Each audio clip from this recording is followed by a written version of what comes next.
Subscribe करें और bell दबाएं ताकि कोई खबर रह न जाए।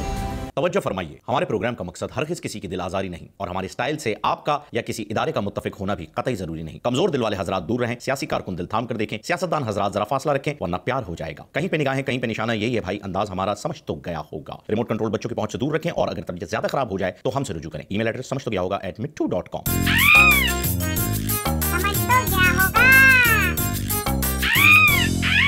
अस्सलाम वालेकुम नाज़रीन, आपको खुशामदीद कहते हैं आपके पसंदीदा प्रोग्राम समझ तो गया होगा में। मैं हूं आपका मेजबान खुसूसी मिट्टू और मेरे साथ तशरीफ फरमाए फ़हीम खान।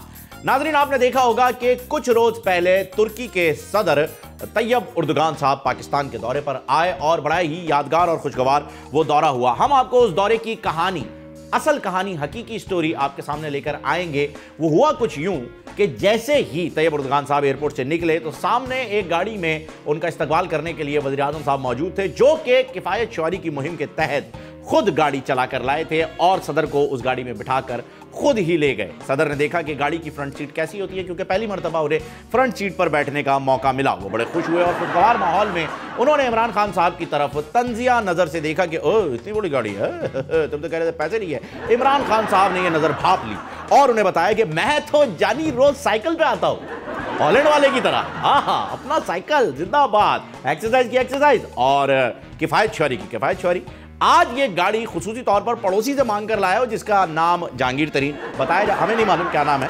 उस पड़ोसी से मांग के लाया हूं, उसे कहा कि यार कुछ रिश्तेदार आ रहे हैं, एयरपोर्ट से लेने जाना है, सामान वामान रखना होगा, डिग्गी वाली गाड़ी चाहिए होगी तो दे दे प्लीज, वरना तो मैंने अपनी साइकिल के पीछे कैरियर भी लगा लिया था कि तैयब आ रहा उस्ताद, साइकिल पे घूमेंगे, सोने की साइकिल, चांदी की सीट, आओ चले डार्लिंग होके डबल स्पीड। मगर ये हो ना सका और मुझे गाड़ी लानी पड़ी क्योंकि तुम 2 सूटकेस भी साथ लाए हो। तैयब उर्दुगान ये सुनकर बड़े खुश हुए और उन्होंने ये बताया कि जब मैं जहाज से उतर रहा था और गाड़ी की जानिब आ रहा था तो मुझे डब्बू चौधरी नजर आया, जो कि साइंस और टेक्नोलॉजी देख रहा है आजकल। वो तो पहले नवाज शरीफ साहब के पास में आया था मिलने, तब भी नजर आया था, फिर जरदारी साहब के पास आया तब भी नजर आया था।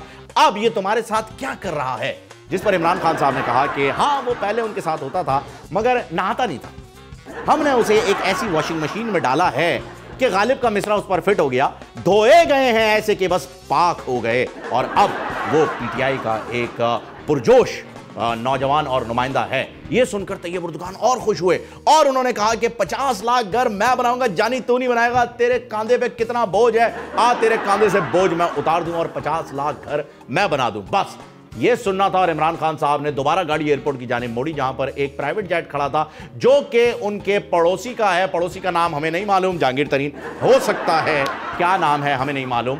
उनके जहाज में बिठाकर गोरा कब्रिस्तान, मेवर शाह, इधर उधर 2-3 कब्रिस्तान का दौरा कराया और बताया कि ये वो जगह है जहां पर तुमने वो 50 लाख घर बनाने हैं।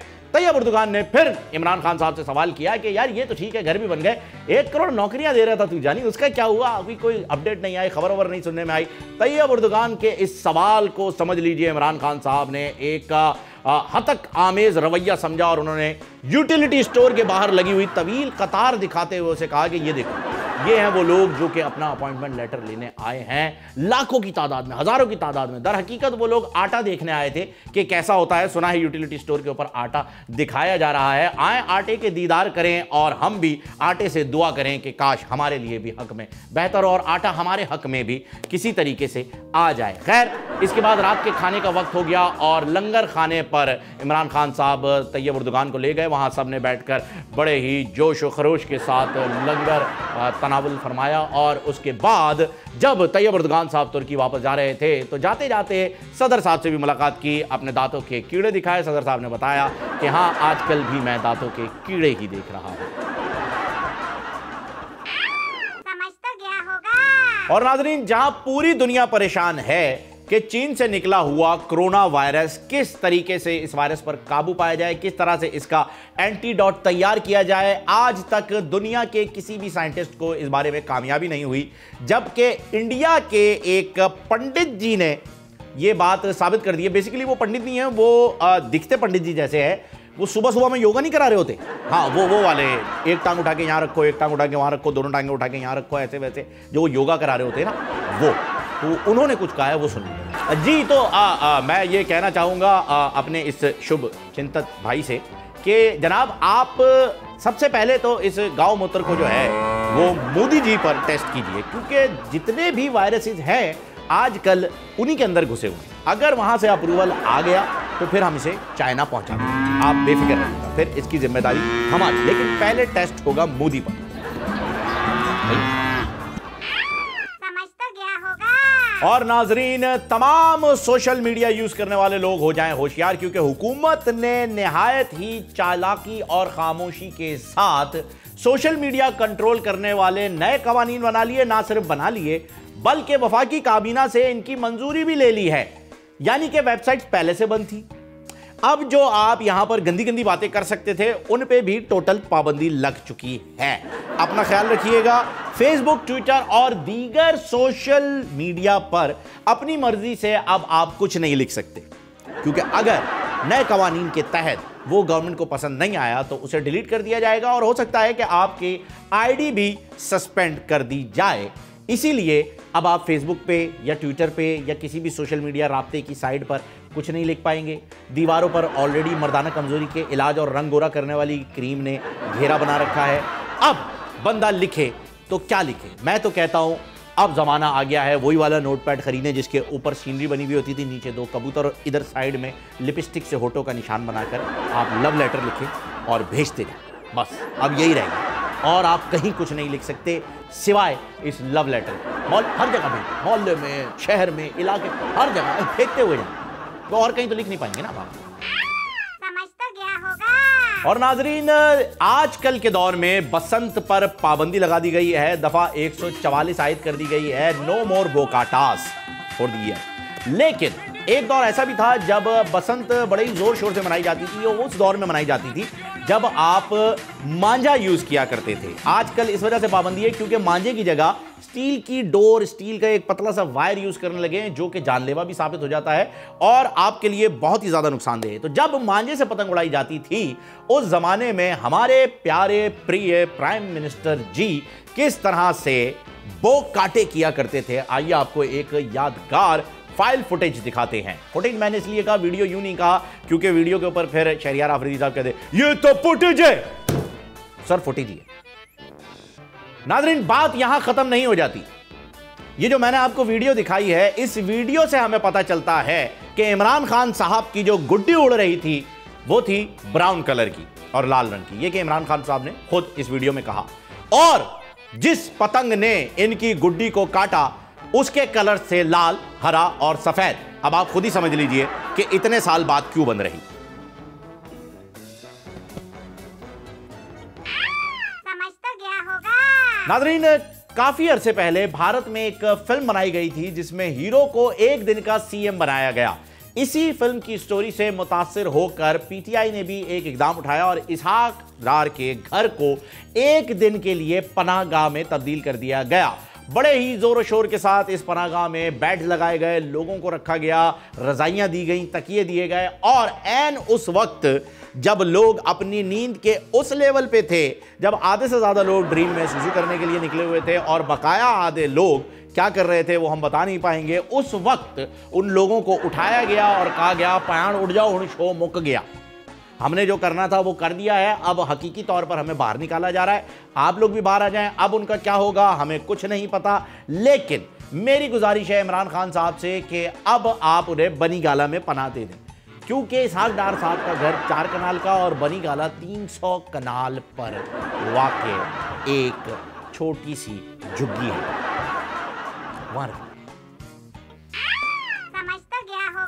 तो नाज़रीन, शायर कहता है प्रेमी पागल आवारा आशिक मजनू दीवाना, मोहब्बत में ये नाम हमको मिले हैं, तुम्हें जो पसंद हो अजी फरमाना दिल जाना। लेकिन ये नाम मोहब्बत में मिले थे, सियासत में मिलने वाले नामों का इससे कोई ताल्लुक नहीं है। सियासत में वैसे तो आपने देखा है कि पाकिस्तान की जो नेशनल असेंबली है यहां पर भी कई अलकाब मिल रहे हैं लोगों को, पर जो नाम इंडिया में मोदी जी को मिले हैं वो बेचारे खुद परेशान हैं कि इनमें से अपनाऊं तो अपनाऊं किसे। जरा उन नामों की फहरिस्त इस वीडियो में देख लीजिए, उन्हीं की ज़बानी। वैसे मोदी जी, अगर आप हमसे पूछे तो नाम सारे ही बेहतरीन हैं, क्योंकि आपका मसला यह है कि आपने शादी की नहीं और शादी का रिवाज आपकी फैमिली में रहा ही नहीं, आपके पेरेंट्स ने भी नहीं की थी, इस वजह से आपको इस किस्म के नाम मिल रहे हैं। तो कोई भी आप पिक एंड चूज कर लीजिए। अगर आप हमसे पूछेंगे तो हमारा वोट गंदी नाले की कीड़े की तरफ ज्यादा होगा। हाँ, बाकी आप देख लीजिए, गंदी नाली में बहुत सारी चीजें आपको मिल जाती है ना, कभी मिल जाएगी, बहुत सारी चीज़ें आप जैसी मिल जाती हैं, तो आप हमारी तरफ से वोट गंदी नाले की खोलें। बाकी आप देख लें। समझ तो गया होगा। और नाज़रीन, आपको बताते चलें कि नून लीग की इस वक्त बड़ी ही नाजुक सूरत हाल है, क्योंकि नवाज शरीफ साहब मफरूर हैं और उसकी वजह है कि शहबाज शरीफ साहब भी मफरूर हैं। ये दोनों भाई तो मफरूर हैं, लेकिन इसके साथ साथ एक और जोड़ी भी सामने आई है जो कि हसन नवाज और हुसैन नवाज हैं, वो भी मफरूर हैं। अब इन चारों के मफरूरी की वजह हमारे सामने आ गई है और इसकी वजह है इसहाक डार साहब, क्योंकि वो भी मफरूर हैं। फिलहाल मैं जिस तरह से नून लीग को देख रहा हूं, तो बस इतना ही कहना चाहूंगा कि कहना खुद को मर्द और काम माफ कीजिएगा, कहना खुद को शेर और काम गीदड़ों वाले, यही था, यही लिखा हुआ। समझ तो गया होगा। नाजरीन, कुछ रोज कबल इसी हफ्ते में जो चल रहा था, अभी खत्म हुआ है, इख्तिताम पजीर हुआ है, इस हफ्ते में नेशनल असेंबली में एक इजलास हुआ। 2-3 दिन तक एक ही टॉपिक पर बहस की गई और वो है मुल्क में बढ़ती हुई बिला वजह की महंगाई। इस पर आपस में अपोजिशन और हुकूमती बेंचेस में बड़ा झगड़ा हुआ, एक दूसरे को लानतान दी गई, यहां तक के बात गुत्थम गुत्था तक पहुंच गई। उसका एक मंजर आपको दिखाना चाहेंगे, हैव अ लुक। जी नाज़रीन, माफ कीजिएगा, ये गलत वीडियो लग गई है। उमर अयूब साहब वाली वीडियो हमने लगानी थी, वो आगे आएगी। ये वीडियो लग गई है जो इस वक्त इंडिया में इलेक्शंस हुए हैं दिल्ली के अंदर, जिसमें आम आदमी पार्टी जो है वो उसने हरा दिया है बीजेपी को, जो कि मोदी जी की पार्टी है। तो इस वीडियो में बेसिकली मोदी जी ज़रा आपको खफा खफा से नजर आ रहे हैं, आप देख सकते हैं शीशे के इस तरफ वो हाथ पाँव भी मार रहे हैं कि ये क्या हो गया है, ये क्यों हो गया है, और सामने से अवाम ने, इस इलेक्शन में इंडिया की अवाम ने इन्हें दिखा दी शिकस्त।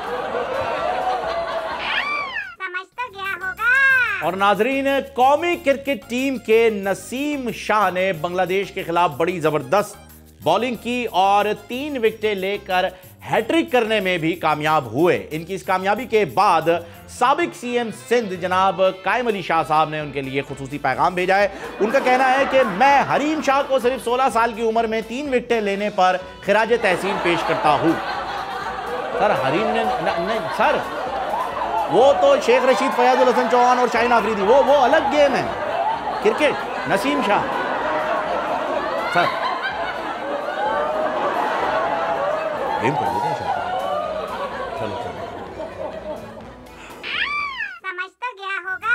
नाजरीन, अब से करीब 1.5 साल पहले इलेक्शंस हुए थे पाकिस्तान में, और उसी दिन सुबह का वाकया है कि मेरा पड़ोसी मेरे दरवाजे पर आया और दरवाजा बजा करके कहने लगा कि भाई आप चले मेरे साथ वोट देने के लिए और बल्ले को वोट दीजिएगा, देखिएगा खुशहाली आएगी। मैंने कहा यार ठीक है, बात तुम सही कह रहे हो, लेकिन अगर तुम्हारी बात मैं मान लूं तो ये वाली खुशहाली तो सिर्फ फिल्मों में या खलील रहमान कमर के ड्रामों में आती। खैर उसके ड्रामों में नहीं आती, उसके ड्रामों में बंदा मरता। क्यों आएगी खुशहाली, कैसे आएगी, मैं समझ नहीं पा रहा हूं। इसलिए मैं अपना वोट जो है वो अपने पास ही रखता हूं। फिलहाल मुझे समझ में नहीं आ रहा कि मैं किसको दूं। ये कह करके मैंने दरवाजा बंद कर दिया। आजकल वो शख्स किस हाल में घूम रहा है जरा देख लीजिए।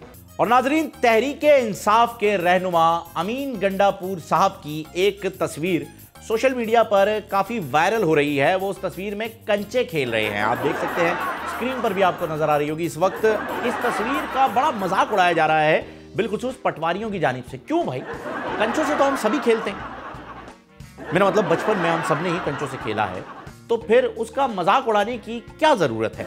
हो सकता है उस वक्त उन्होंने खुसूसी शहद जो कि उनकी गाड़ी में हर वक्त रहता है वो पी रखा हो और उसके बाद फैसला किया हो कि कंचे खेलने के खेल को हम कौमी खेल बनाकर ही छोड़ेंगे, क्योंकि हमारा कौमी खेल जो कि हॉकी है, या शायद था, क्योंकि अब कहीं दिख नहीं रहा है, तो हो सकता है से था हो गया हो। बहरहाल कंचे खेलने के ऊपर कोई मजाक नहीं होगा, कोई कॉमेडी नहीं होगी। पटवारियों को मेरा खुला पैगाम है, कंचे खेलने पर आप बिल्कुल भी मजाक ना उड़ाएं, वरना हम नवाज शरीफ साहब की ये वाली तस्वीर लगा देंगे जिसमें वो हेलीकॉप्टर में बैठे हुए हैं और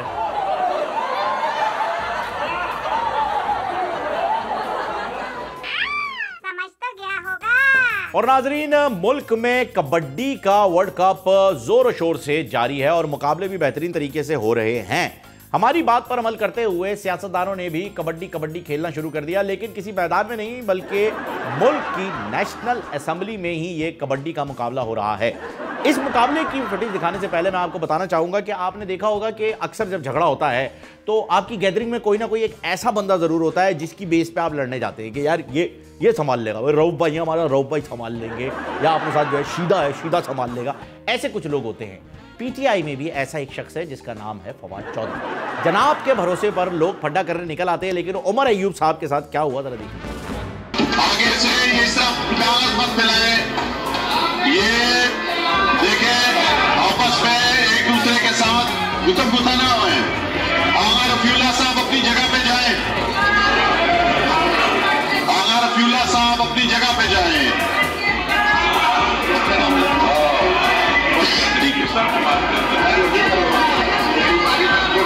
नहीं आपसे कोई प्रॉमिस नहीं, मैंने उनकी बारी थी, इनको बताया हुआ नहीं, मैंने इनको बताया। जी नाज़रीन, तो आपने देखा कि लोगों की शादियों में मुर्गी की टांगे तोड़ने की जगह ये शख्स जो कनपटी स्टॉप करते हुए आपको नजर आता है, यहां उमर अय्यूब साहब का जब झगड़ा होने लगा और उन्होंने देखा ऑपोजिशन के अरकान ज्यादा हैं, पिटने के इम्कानात भी बहुत हैं, तो इन्होंने मुक्का लात की जगह मुक्का कराना ज्यादा मुनासिब समझा। देख ले, खुद देख ले, हाँ मिट्टू देख ले, ये हो रहा, ये बंदा आसरा ही नहीं भाई। समझ तो गया होगा। और नाजरीन, हुकूमत की जानिब से बढ़ती हुई महंगाई में एक खुशी की खबर सामने आई है। रिलीफ पैकेज जिसका इमरान खान साहब ने वादा किया था कि इस हफ्ते में रिलीज होगा, वो हो गया है। अब आप बाआसानी यूटिलिटी स्टोर से चीनी 70 रुपए किलो में हासिल कर सकते हैं, जो कि इससे पहले 68 रुपए किलो मिल रही थी। यानी 2 रुपए फी किलो का रिलीफ पैकेज चीनी फैक्ट्री मालिकान को दे दिया गया है। और घी आप हासिल कर सकते हैं सिर्फ 175 रुपए किलो में, जो कि इससे पहले 170 रुपए किलो में मिल रहा था। यानी 5 रुपए फी किलो का रिलीफ पैकेज घी बनाने वाली फैक्ट्रीज को दे दिया गया है। जब बात हो रही थी रिलीफ पैकेज की, तो तुम क्या समझे? तुम्हारे लिए कद्दू, उनके लिए जिन्होंने इन्वेस्ट किया है। मतलब एक बंदा तुम्हें जहाज दे रहा है, जाओ घूमो, क्यों? कभी सोचा है? सोचो, जब मंशियात से अद्वियात तैयार हो जाएं तो वो अद्वियात खा के खुद जहाज बन के सोचो कि किसी के पास मुफ्त में जाओगे। समझ तो गया होगा। और नाजरीन, मरियम नवाज साहिबा भी बाबूजी के गम में शदीद बीमार हो गई हैं। डॉक्टर अदनान का कहना है कि ऐसा ना हो मरियम को कोरोना वायरस हो जाए। आप पाकिस्तानियों को महफूज रखने के लिए मरियम नवाज को फौरन लंदन रवाना कर दें, हम संभाल लेंगे। इस वक्त मरियम नवाज किस हाल में है, किस तकलीफ से गुजर रही हैं, आए आपको दिखाते हैं। मरियम की तबीयत बड़ी नासाज है। मेरे ख्याल में इनके पास ना पापा हैं और ना ही पापा जानी वाला गद्दा, क्योंकि पापा जानी को तो पता भी नहीं था कि शादी कब हुई, तो वो कैसे देते हैं।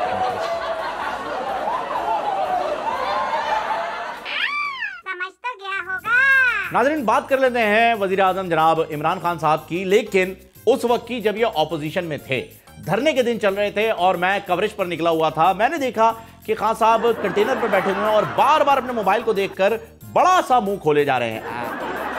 मैं परेशान हो गया, मैंने कहा पता नहीं क्या बात है। बहरहाल जब कंटेनर से नीचे आए और लोगों से मुलाकात का सिलसिला शुरू हुआ, तो मैं भी उनसे मिला और मैंने पूछा कि इसकी क्या वजह थी कि आप बार बार मोबाइल में देखकर अपना मुंह इतना जो है वो खोले चले जा रहे थे। तो उन्होंने बताया कि भाई मैं फेस लॉक लगा रहा था और लॉक लगाते वक्त मुझे जमाई आ गई, इस वजह से जब भी फ़ोन ऑन करना होता है मुझे जमाई लेनी पड़ती है। मैंने कहा सर शुक्र मनाए जमाई आई, जमाइमा आ जाती तो फिर फ़ोन कैसे खुलता। मतलब बार बार उनको आना पड़ता है ना फ़ोन अनलॉक करना। और नाजरीन, वैलेंटाइंस डे का पहला हतमी नतीजा हमारे सामने आ चुका है, जो कि लाहौर शालीमार बाग से है। आइए आपको ले चलते हैं लाहौर शालीमार बाग और देखते हैं वैलेंटाइंस डे का पहला हतमी नतीजा कैसा रहा। और नाजरीन, अगर आप ये वीडियो देखने के बाद भी डेट पर जाना चाहते हैं तो अपनी मदद आपके उसूल अपनाइए और किसी ऐसी जगह जाइए जहां पर आपकी पिटाई के इम्कानात कम हो। जैसे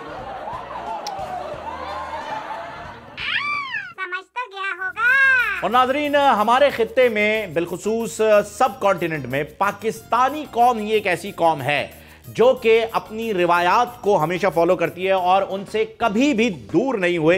ये एजाज़ हमारी कौम को जाता है, क्योंकि आप देख लीजिए मशरिकी रिवायात हैं, इन्हें अगर हम छोड़ देंगे तो फिर हम भी फॉरेनर कहलाएंगे या वेस्टर्नाइज्ड कहलाएंगे। हम ऐसे नहीं हैं।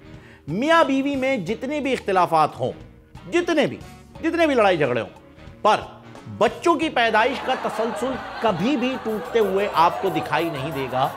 ये फन है मशरिकी रिवायात। इसीलिए हम कहते हैं कि हम लेते हैं वक्फा, क्योंकि वक्फा जरूरी है। वजारत महबूद आबादी हुकूमत पाकिस्तान। समझ तो गया होगा। वेलकम बैक नाज़रीन, प्रोग्राम में एक मरतबा फिर आपको खुशामदीद कहते हैं। कुर्सी थोड़ी नीचे हो गई है, ऊपर कर लेते हैं। जी हाँ, अब वक्त हो गया है हमारी टेलीफोनिक कन्वर्सेशन का। ये वो कन्वर्सेशन है जिसमें हमारे साथ दो मौजूद मेहमान होते हैं, लेकिन आज आसमान की छाती चीर कर और जमीन का सीना फाड़ कर करण अर्जुन आ गए।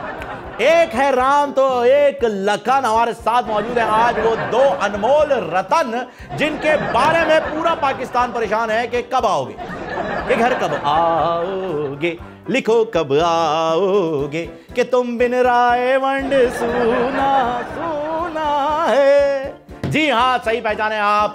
शहबाज शरीफ और नवाज शरीफ साहब दोनों ही हमारे साथ मौजूद हैं। आइए उनसे बात करते हैं और पता लगाते हैं कि जो खबर उड़ते उड़ते हमारे पास आई थी कि शहबाज शरीफ साहब आ नहीं रहे बल्कि शहबाज शरीफ साहब आ गए हैं, इसमें कितनी हकीकत है। शुरुआत शहबाज शरीफ साहब से ही कर लेते हैं। अस्सलाम वालेकुम शहबाज साहब, क्या हाल है आपका?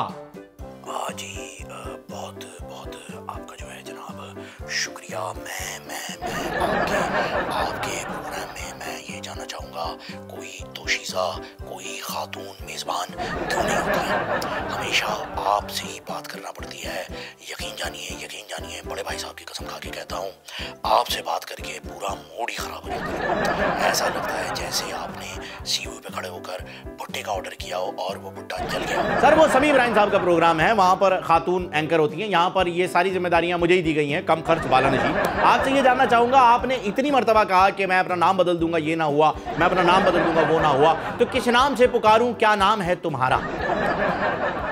देखिए फहीम साहब, पहली बात तो मैं आपको ये बता दूं कि आप मेरे ऊपर एक ढेले की करप्शन साबित करके बता दें। एक ढेले की, 1 रुपये की, 1 पैसे की करप्शन आप मेरे ऊपर साबित करके बता दें, मैं सियासत छोड़कर कहीं दूर चला जाऊंगा। क्यों सर, सियासत छोड़ के दूर क्यों जाएंगे?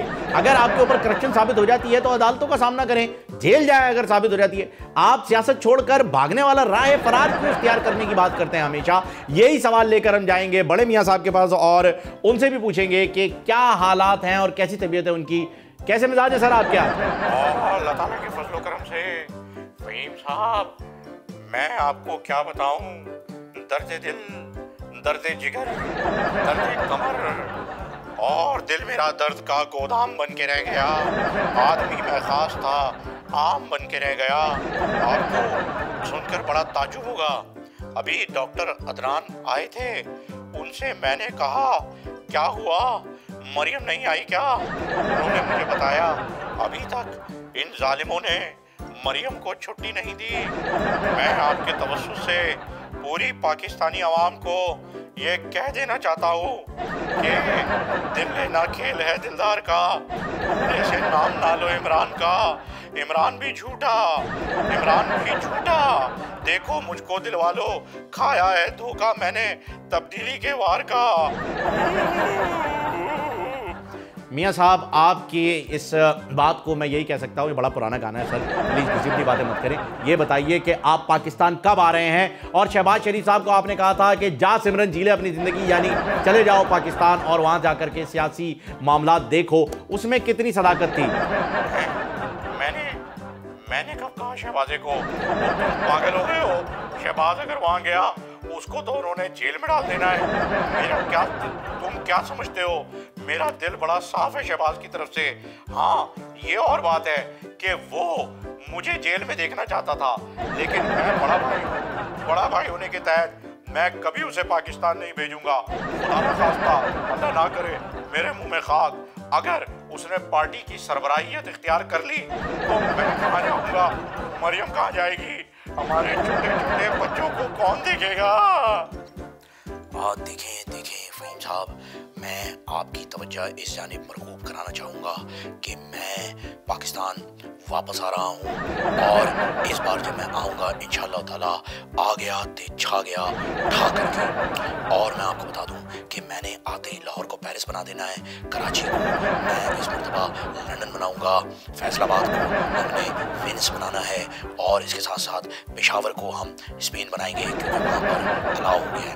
बहरहाल मैं मैं आपको बता दूं कि मैं इन तमाम बातों को जो कि बड़े भाईजान ने कही है, मैं समझता हूँ इस वक्त वो अपने होश में नहीं है, उन्हें कोई दवाइयों का ग़ुरूरी है, इस वजह से वो ऐसी बातें कर रहे हैं। वरना भाईजान ने मुझे कहा था कि आप पाकिस्तान चले जाएं। मैं पाकिस्तान इसलिए अभी तक नहीं आ पाया हूँ क्योंकि चौधरी निसार साहब जो हैं वो लंदन आ गए हैं, तो मैं इस वजह से थोड़ा मैंने प्रोग्राम जो है वो डिले कर दिया है।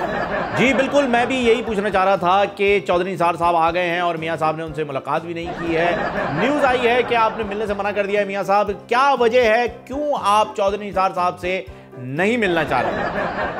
और अल्लाह ताला के फजलो करम से देखिए जनाब फ़हीम साहब, मैं इस वक्त मेरी तबीयत बड़ी नासाज है। लोग यहाँ पर आते रहते हैं मिलने के लिए। पिछले दिनों वो अपना ब्लैक आइड पीस, क्या नाम है उसका, हाशमी, वो भी आया था मिलने के लिए।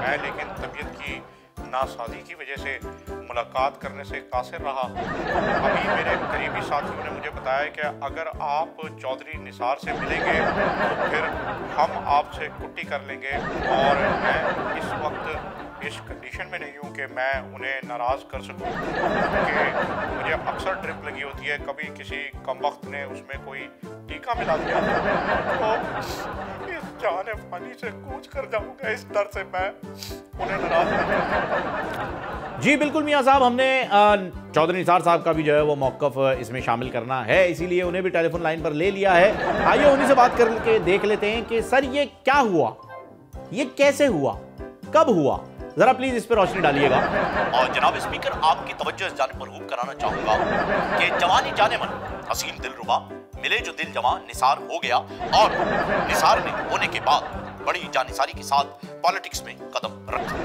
पॉलिटिक्स में मेरी सबसे पहले जो दोस्ती हुई वो जनाब शहबाज शरीफ साहब से हुई, क्योंकि नाम के तो वो शरीफ थे, आदतन थोड़े से नटखट थे, इसलिए हम दोनों की आदतें काफी मिलती थी।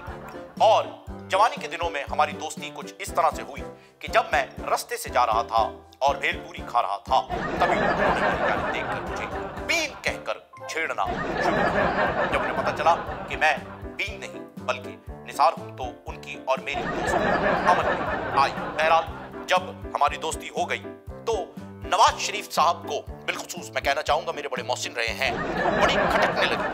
उन्हें लगा कि ये दोनों मिल करके पार्टी बना लेंगे, क्योंकि 3 लोगों में 2:1 का रेशियो बन जाता है जब आप 2 लोग एक राय के हों और एक बंदा अकेला रह जाए। वो भी नवाज शरीफ साहब को लगा कि ये दोनों मिलकर मेरी पार्टी को हाईजैक कर लेंगे, मगर ये हो नहीं सका।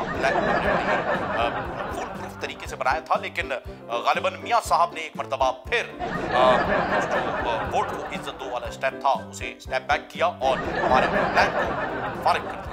शायद यही वजह है कि अभी तक शहबाज शरीफ साहब भी जो हैं वो पाकिस्तान नहीं आ सके हैं। जी शहबाज शरीफ साहब, ये क्या सुनने में आया है, चौधरी निसार साहब ने क्या इंकिशाफ कर दिया है? The number you have dialed is not responding at the moment. Please try later. आपके मतलूबा नंबर से फ़हीम साहब फिलहाल राब्ता मुमकिन नहीं हो रहा। बराए मेहरबानी कुछ देर बाद राब्ता कीजिए। शुक्रिया, बहुत बहुत शुक्रिया, बहुत बहुत शुक्रिया। जी सर, मेरे ख्याल में आपका फ़ोन जो है डिस्कनेक्ट हो गया है।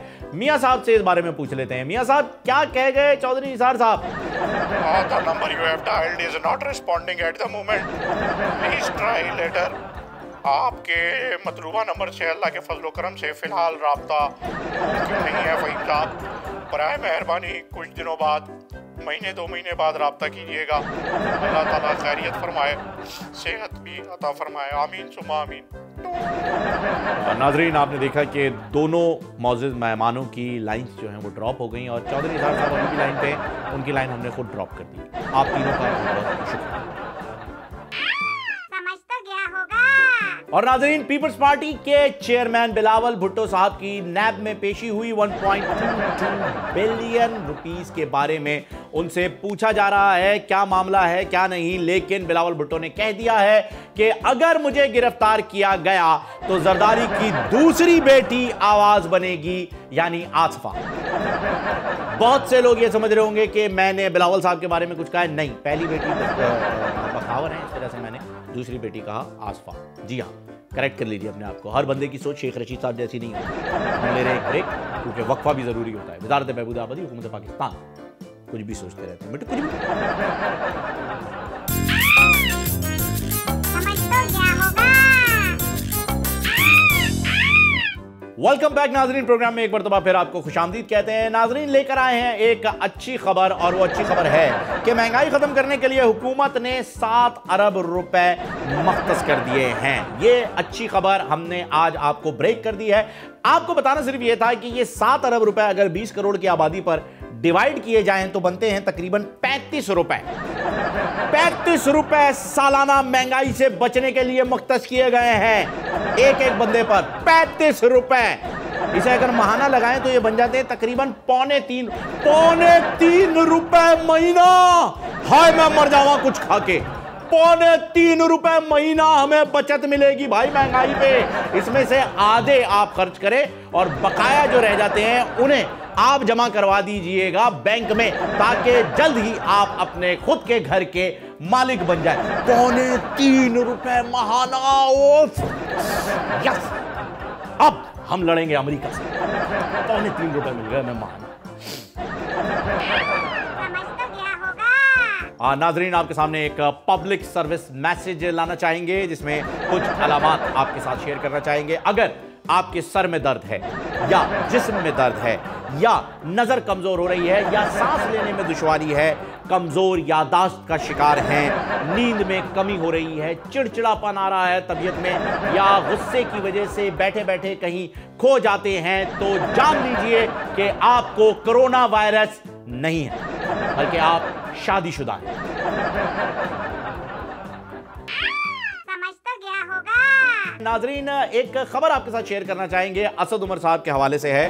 मैं टेलीविजन पर खबरें देख रहा था तो मैंने देखा कि असद उमर साहब ने एक बयान दिया है जिसमें उन्होंने कहा है कि अब कराची MQM का शहर नहीं रहा, बल्कि कराची की शनाख्त अब पाकिस्तान तहरीक इंसाफ हो गई है और कराची पाकिस्तान तहरीक इंसाफ का शहर बन गया है। बिल्कुल सर, आपसे बिल्कुल एग्री करता हूं मैं, ऐसा ही हुआ है और मुझे इसमें कोई दो राय नज़र नहीं आ रही है। बहुत सारी सीट्स आप जीते हैं, तो बिल्कुल कराची अब पाकिस्तान तहरीक इंसाफ का शहर बन गया है। लेकिन इस खबर के फौरन बाद एक और खबर आई, वो भी कराची से ही थी, जिसमें लिखा था कराची में आवारा कुत्तों के काटने से एक दिन में 47 अफराद शदीद जख्मी हो गए। तो अब आप डिसाइड कर लीजिए सर कि जिनको काटा है वो आपके बंदे हैं या वो दूसरी पार्टी। समझ तो गया होगा। और नाजरीन, वैलेंटाइंस डे पर मनाया जाता है रूठे हुए महबूब को, लेकिन इमरान खान साहब ने वैलेंटाइंस डे से एक दिन पहले यानी चांद रात को मनाया है रूठी हुई MQM को, और दोनों पार्टीज ने मिलकर वैलेंटाइंस डे बड़ी जोशो खरोश के साथ मनाया। इसमें गैर मुल्की मेहमान भी शामिल थे, तैयब उर्दुगान साहब भी आ गए थे, उनके साथ ही जो है ये वैलेंटाइन का बॉल जो है वो सेलिब्रेट किया गया बड़े अच्छे तरीके से। इमरान खान साहब ने इत्यादियों को कैसे मनाया? क्या कहीं इनके पास वही इश्तिहार तो नहीं पहुंचा, महबूब आपके कदमों में, तो कॉल मिला दियो, वहां से पता चला हो जानी ये करना है, ओके डन? ऐसा तो कुछ नहीं हुआ, पता करना पड़ेगा। शायद इमरान खान साहब भी किसी जुनेद बाबा बगानी समझ तो गया होगा। और नाजरीन, शायर कहता है ये ना होता तो कोई दूसरा गम होना था, मैं तो वो हूं जिसे हर हाल में बस रोना था, मुस्कुराता भी अगर तो छलक जाती नजर, अपनी किस्मत ही कुछ ऐसी थी कि दिल टूट गया।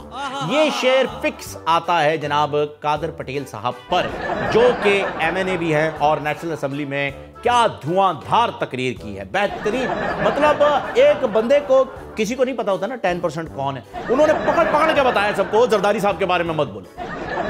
ये हुआ, कादर पटेल साहब ने नहीं पकड़ा, लेकिन जिन्होंने उमर अयूब साहब से फड्डा किया था उन साहब ने तो एक एक को पकड़ के बताया है, ओए 10% जरदारी है, तो यार खुद पकड़ाई दे दी। फिर भी कादर पटेल साहब ने कवर करने की कोशिश की है। आइए देखते हैं किस तरह हमारे सेगमेंट फिसल गया होगा।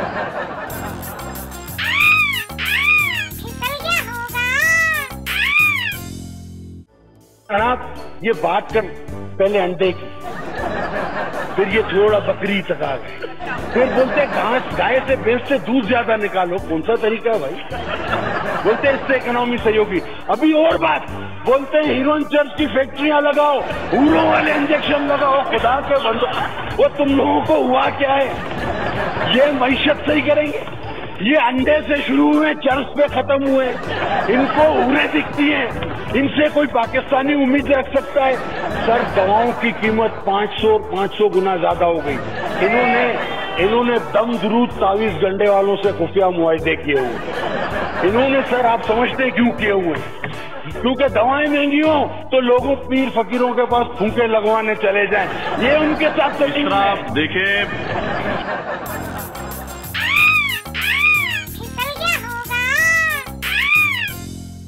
जी नाजरीन, तो आपने देखा किस तरह से कादर पटेल साहब ने चढ़ाई की। एक और मिनिस्टर के खिलाफ उन्होंने कुछ कहा था और वो पता नहीं कहा, वो शायद हमारे पास कंप्लीट फुटेज नहीं आई है। लेकिन हाँ, हमारे प्रोग्राम का वक्त खत्म हो गया। अपना ख्याल रखिएगा। अगले प्रोग्राम तक के लिए दीजिए इजाजत। अल्लाह हाफिज। मिट्टू उड़ो। समझ तो गया होगा। सब्सक्राइब करें और बेल दबाएं ताकि कोई खबर रह न जाए।